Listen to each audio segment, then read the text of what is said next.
வணக்கம். அறம் சொல்லும் திருக்குறள். இந்த பகுதியில் இன்றைக்கு 9வது அதிகாரம் விருந்தோம்பல். குறள் எண் 9.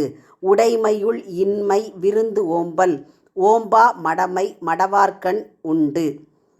உடைமையுள் இன்மை, இன்மைனா வறுமை அப்படின்னு பொருள். உடைமைனா செல்வ நிலை. அப்போது ஒருத்தன் செல்வ வளமாக இருக்கிறான், ஆனால் அவனுக்கு வறுமை எப்பன்னா விருந்தோம்பல் செய்யாத பொழுது. விருந்தோம்பல் ஓம்பா மடமை, மடமை அப்படின்னா அறியாமை என்று பொருள். அப்போ இந்த மாதிரி குணம் யார்கிட்ட உண்டுன்னு வள்ளுவர் சொல்கிறாருன்னா மடவார்கண் உண்டு. மடவார்கண் அப்படின்னா அறிவிலிகளிடம், அதாவது அறியாமை என்ற இருள் சூழ்ந்தவர்களிடம் இந்த குணம் உண்டு.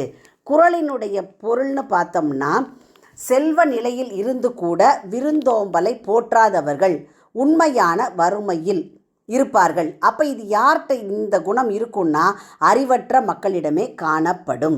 அப்போ இல்லாதவர்களைப் போல வறுமை சூழ்ந்திருக்கும் என்று குறள் கூறுகிறது. அதாவது பொருள் இருந்தும் விருந்தினரை உபசரிக்காத மடமையே வறுமை.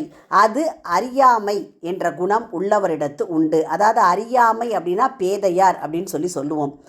செல்வம் இருந்தும் விருந்தோம்பலை செய்யாமல் இருப்பது தான் உண்மையான வறுமை.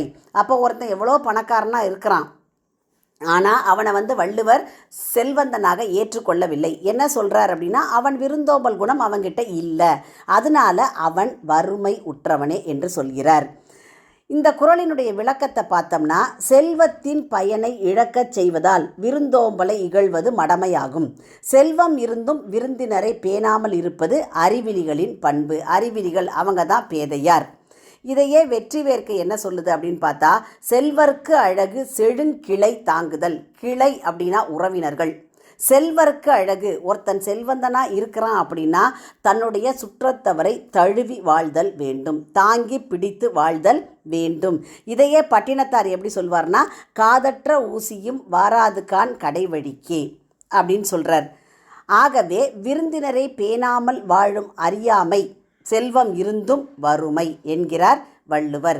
இது அறிவிலிகளிடம் மட்டுமே இருக்கும்.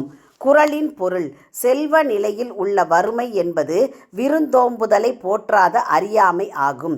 அஃது அறிவிலிகளிடம் உள்ளதாகும். அறிவிலிகள் அப்படின்னா அறியாமை என்ற இருளில் மூழ்கி இருப்பவர்கள் என்று பொருள். மீண்டும் குறள்: உடைமையுள் இன்மை விருந்தோம்பல். ஓம்பா மடமை மடவார்கண் உண்டு. உங்கள் இல்ல குழந்தைகளின் மனதிலே தினம் ஒரு திருக்குறள் பதிய எங்கள் சேனலை சப்ஸ்கிரைப் பண்ணுங்கள். லைக் பண்ணுங்கள், ஷேர் பண்ணுங்கள், கமெண்ட் பண்ணுங்கள், சப்ஸ்கிரைப் பண்ணுங்கள். நன்றி.